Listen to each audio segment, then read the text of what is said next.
What if I told you that the most addictive part of cigarettes isn't what you think? That nicotine is just the tip of a very calculated iceberg. Today I'm pulling back the curtain on one of the biggest public health deceptions of our time. One molecule, hundreds of untold stories. This is the real nicotine narrative. Hi there, if you're new to my channel, my name is Brian, a retired physician now working as a health coach. Today I want to talk about something that's in the news and now on my mind, cigarette addiction. If you or someone you love has struggled with smoking, stick with me for a few minutes. I promise this will be eye-opening. Many years ago, I had a conversation with a nurse in the pre-op area of my hospital about addiction to cigarettes. She told me she had quit smoking after switching to Native American cigarettes, which contain only tobacco and water. She initially smoked more, but by 6 months, she had lost the urges and cravings to smoke, and she quit. I started recommending that to people who wanted to quit and got the same story from them. People would say, I feel like I'm fighting something more than just nicotine, and that got me thinking. You've probably heard that nicotine is the big bad villain in cigarettes, right? And it's true, nicotine is highly addictive. It hijacks your brain's reward system, flooding it with dopamine and making you crave that next puff. But here's the kicker. Nicotine isn't acting alone. Oh no, it's got some sneaky accomplices.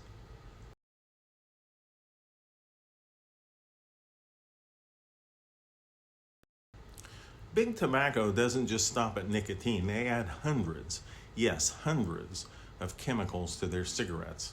Sugars are one of the most common additives, and when sugars burn, they create something called acetaldehyde.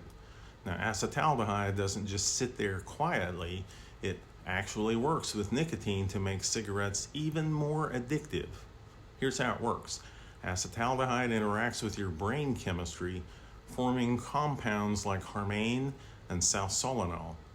These compounds mess with an enzyme called monoamine oxidase, or MAO for short, which is responsible for breaking down dopamine.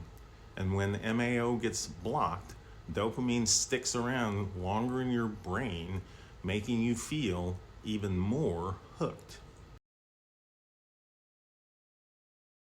This might explain why some people trying to quit smoking switch to natural cigarettes. Imagine two identical looking cigarettes, one containing just tobacco and water, and the other a carefully engineered cocktail of over 600 additives designed to keep you coming back. Same product, radically different impact.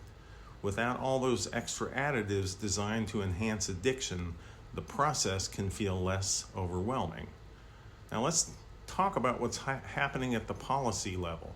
The Biden administration recently proposed a plan to drastically reduce nicotine levels in cigarettes. The idea is to make them less addictive so fewer people get hooked in the first place, and hopefully help current smokers quit. The government's new plan targets nicotine levels, but here's what they're missing. While they're focused on the puppet, who's watching the puppeteer? Those hundreds of other additives that make quitting feel impossible. Why aren't we talking about sugars or ammonia? These substances play a huge role in keeping people hooked on cigarettes. Now here's where it gets even more fascinating and maybe surprising for some of you. Did you know that nicotine itself might actually have some health benefits? Let me explain. Research shows that nicotine can act as a neuroprotective agent. It stimulates nicotinic receptors in your brain, which may help protect against diseases like Parkinson's and Alzheimer's by improving motor function and cognitive performance. In fact, studies have found that individuals with mild cognitive impairment who used nicotine patches showed significant improvements in memory and attention over a 6-month time period. Nicotine also boosts alertness and concentration, by enhancing brain activity and promoting alpha brain waves. It can even reduce anxiety by increasing beta endorphins, those feel-good chemicals that help you relax. And here's another surprising fact. Nicotine suppresses appetite and improves insulin sensitivity, which could make it useful for weight management or even combating obesity. Now, don't get me wrong, I'm not saying everyone should start using nicotine. Its addictive potential is real, especially when combined with all those additives in corporate cigarettes.